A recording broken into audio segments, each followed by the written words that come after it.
2024 parliament चुनाव को लेकर बीजेपी ने अपनी तैयारी शुरू की। सबसे पहला फोकस उन 1 दर्जन सीटों पर जहां बीजेपी को लगता है कि वो जीतना उसके लिए मुश्किल है, जीत नहीं पा रही। ऐसी कौन कौन सी सीटें हैं जिसे बीजेपी ने इस बार अपने केंद्र में रखा है, हम आपको बताएंगे। हम आपको यही बताएंगे कि कोरोना को लेकर उत्तर प्रदेश में क्या है अलर्ट और क्यों मुख्यमंत्री योगी आदित्यनाथ ने कोरोना को लेकर बुलाई है एक मीटिंग। और साथ साथ ये भी जानिए कि ओम प्रकाश राजभर ने बीजेपी को लेकर कौन सी बड़ी बात कह दी। नमस्कार, मैं हूं कुमार अभिषेक, आप देख रहे हैं यूपी तक। हम हाजिर अपना न्यूज शो आज का यूपी लेकर। तो 2024 चुनाव को लेकर बीजेपी ने अपनी तैयारियां शुरू कर दी हैं। 24 चुनाव को लेकर उसने अपनी नजरें गड़ा दी हैं। हालांकि 2024 में बीजेपी जब जाएगी तो उत्तर प्रदेश की नई टीम के साथ जाएगी, यह भी तय हो गया। लेकिन उत्तर प्रदेश की नई टीम निकाय चुनाव के बाद होगी या निकाय चुनाव टल जाएंगे तो पहले होगी, इस पर फैसला होना बाकी है।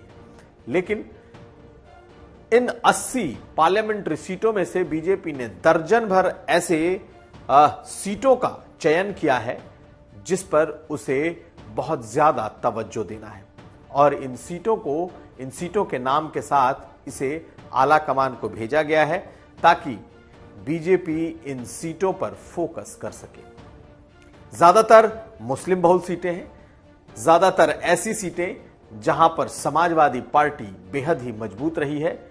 ऐसे सीटों में 12 ऐसी सीटें हैं जिसका चयन कर लिया गया है। तो जान लीजिए कौन कौन से वो नाम हैं। उत्तर प्रदेश के वो 12 पार्लियामेंट्री सीट के नाम जिस पर बीजेपी ने फोकस कर रखा है, ज्यादातर मुस्लिम बहुल हैं। खासकर रामपुर, अमरोहा, मुरादाबाद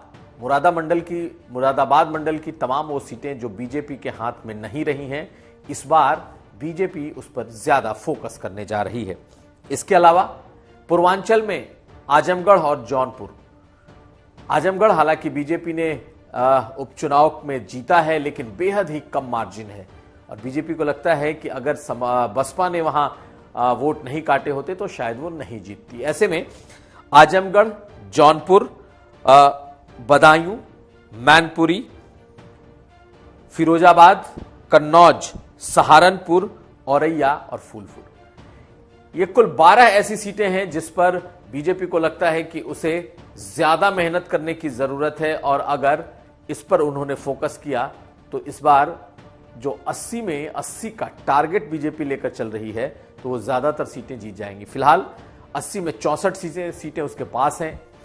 2014 में जो बीजेपी ने जीती थी वो 73 सीटें थी अपने गठबंधन के साथ, लेकिन इन 12 सीटों पर उनका फोकस सबसे ज्यादा है। यादवलैंड और मुस्लिम बहुल जो सीटें हैं उसका फोकस साफ है कि इस बार येन केन प्रकारेण इन सीटों को जीतने के लिए उन्हें पूरी कोशिश करनी है। और यही बात बीजेपी संगठन ने आला कमान तक पहुंचाई है कि इसी सीटों पर फोकस किया जाना बेहद जरूरी है। अब अगली खबर। जो positive cases by the way अगर आते हैं, पहली बार तो हमारे पास केसेस नहीं है, बाय द वे आते हैं तो हमारे पास किसी व्यवस्था के सारे इंतजाम किए गए हैं। हर स्थिति से निपटने के लिए हमारी गवर्नमेंट तैयार है और कोई चिंताजनक बात नहीं है। कोरोना के नए वेरिएंट BF7 को देखते हुए अब उत्तर प्रदेश में भी अलर्ट जारी कर दिया गया है। इस अलर्ट के तहत अब विदेश से आने वालों की एयरपोर्ट पर जांच की सुविधा होगी।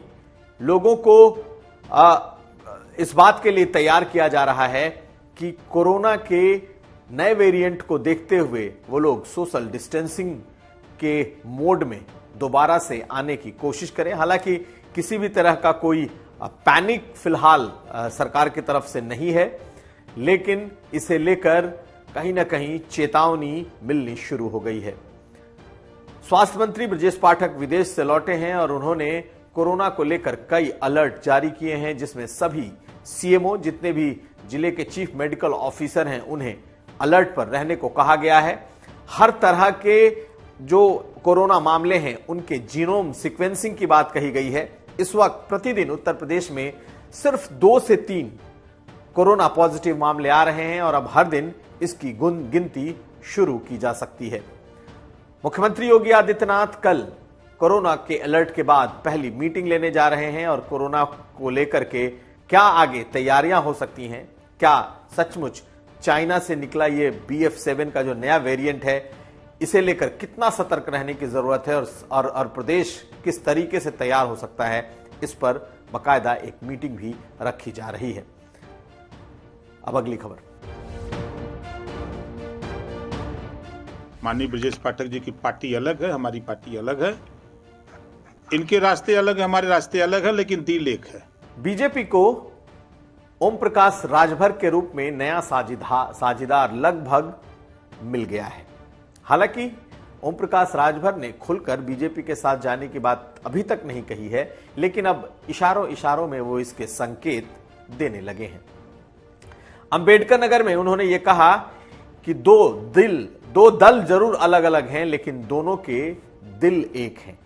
यानी कि बीजेपी और सुभाषपा ये दोनों ऐसी पार्टियां हैं जिसके दिल एक हैं लेकिन दल अलग अलग हैं। यह साफ साफ इशारा कर रहा है कि आने वाले वक्त में एक बार फिर ओम प्रकाश राजभर और बीजेपी एक साथ हो सकते हैं। सिर्फ बीजेपी के साथ दिल मिलने की बात नहीं है, बाकायदा ओम प्रकाश राजभर ने अखिलेश यादव पर फिर से जमकर अपनी भड़ास निकाली है। समाजवादी पार्टी को गुंडों की पार्टी और उनके पुराने दिनों की याद दिलाई है। अब ऐसा लग रहा है कि धीरे धीरे ही सही ओम प्रकाश राजभर 2024 को लेकर बीजेपी के नजदीक आते दिख रहे हैं। और अब कुछ और खबरें।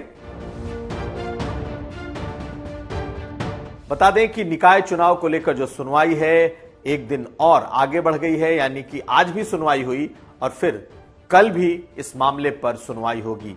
हर दिन एक दिन करके ये सुनवाई बढ़ती जा रही है। उम्मीद यह है कि 22 दिसंबर को इस पर कोई फैसला आ सकता है। तो ये था आज का यूपी। हम फिर हाजिर होंगे, तब तक आप देखते रहिए यूपी तक।